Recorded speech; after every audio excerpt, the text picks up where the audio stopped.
Olá pessoal, boa noite, tudo bem com vocês? Aqui é a professora Samantha e venho hoje falar um pouquinho sobre o nosso mapa. Vamos falar um pouquinho sobre ele? Bom, se você der uma olhadinha, você vai perceber que o nosso mapa, ele fala ali sobre dois artigos, né? Existem duas orientações de artigos científicos que você, é óbvio que ele não está por completo, mas tem várias citações ali de dois artigos científicos. Eu vou falar superficialmente sobre eles e a gente vai se atentar bastante nas perguntas, tá bom? Do nosso mapa. Bom, o primeiro artigo, né, que tem esse artigo que tem a primeira parte, ele fala sobre da importância da comunicação e negociação intercultural. Aí ele vai falar um pouquinho sobre o assunto, vai falar um pouquinho sobre a economia globalizada e afins. No artigo, na parte 2, ele vai falar sobre a ponte cultural, vai falar sobre a importância da comunicação numa negociação intercultural, ou seja, entre culturas diferentes, né? Então leia com bastante atenção essas duas partes desse artigo, tanto na parte 1 quanto na parte 2. Então esse é o primeiro toque aí para vocês, tá bom? Aí depois ele vem com uma informação que ele vai falar aí sobre um exposto fictício que eu vou ler para você, tá bom? Então ele fala assim, ó, imagine que você, caro estudante, trabalha num Comex SA, de uma grande companhia multinacional do ramo de desenvolvimento e distribuição de equipamentos tecnológicos. E você foi escalado como responsável por conduzir um processo de negociação milionária com um novo potencial, né, e com um cliente que tem muita importância, situado na Holanda.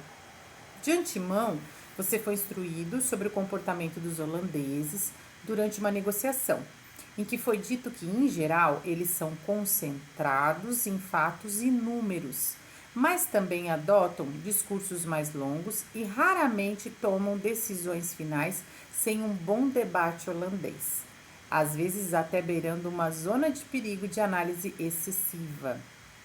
Então, olha lá, essa já é informação, né? Aí ele coloca ali as devidas citações e a partir das leituras iniciais, né, dos estudos das disciplinas diante da narrativa apresentada, que é aquela parte 1 e a parte 2, para fins dessa atividade mapa, sua missão será, olha lá, na condição de negociador, representante da Comex SA, atender às solicitações dos itens a seguir, ok? Então vamos lá. Você vai olhar a parte 1 e 2 do artigo citado lá em cima. Vai ler com bastante atenção aí esse item que eu li para você também, mas é bom que você leia novamente. E aí você tem 3 informações importantes para responder o seu mapa, tá? Que ali está no item passo a passo da atividade. Então eu vou ler para você também. Item 1. Em relação aos tipos de negociação, articule o que vem a ser uma negociação distributiva, apresentando conceitos, definições e exemplo desse tipo de abordagem. Então, ali, o que você vai colocar, né? Eu até separei aqui o material para vocês, impresso bonitinho. O que você vai colocar ali? Ali você vai falar um pouquinho sobre o que é, primeiro, né, uma negociação distributiva. É uma dica, ela tem nomes aí parecidos, que eu falei muito em aula. Ah, negociação ganha-ganha, negociação perde-perde, negociação perde-ganha, né? Então, eu falei sobre esses tipos de negociações, né? É uma dessas aí, uma dica, né? Mas lógico que você não vai colocar isso só no mapa. Você pode colocar qual delas é, né? Mas você vai colocar o que é uma negociação distributiva, né? Vai colocar os conceitos, as definições e alguns exemplos de abordagem, tá bom? No item 2, em relação aos tipos de negociação também, agora ele quer saber qual que é a negociação integrativa. Então, é uma dessas 3 aí, ou é a ganha-ganha, ou a perde-ganha, ou a perde-perde, tá? Então, você vai lá no seu livro, vai procurar o que são, e ali também, né, além de você definir essa linguagem que a gente coloca, você vai colocar também o que são os conceitos, as definições, os exemplos desse tipo de abordagem, tudo bem? E já no item 3, ele pede assim, ó, indique uma estratégia de negociação que você utilizaria junto ao potencial cliente holandês, considerando suas características comportamentais ao negociar. Lembrando ali que a gente está até em negrito ali o perfil do holandês quando gosta de negociar, o formato que ele costuma negociar de forma cultural, né? demonstrando como o processo de negociação seria conduzido a partir dessa estratégia, com a finalidade de fechar o acordo milionário de fornecimento de equipamentos tecnológicos. Então, aqui nesse item 3, você vai falar, então, qual dos tipos de negociação você utilizaria? A perde-perde, a ganha-ganha ou a perde-ganha, né? E vai justificar, lógico que dentro da nomenclatura, né?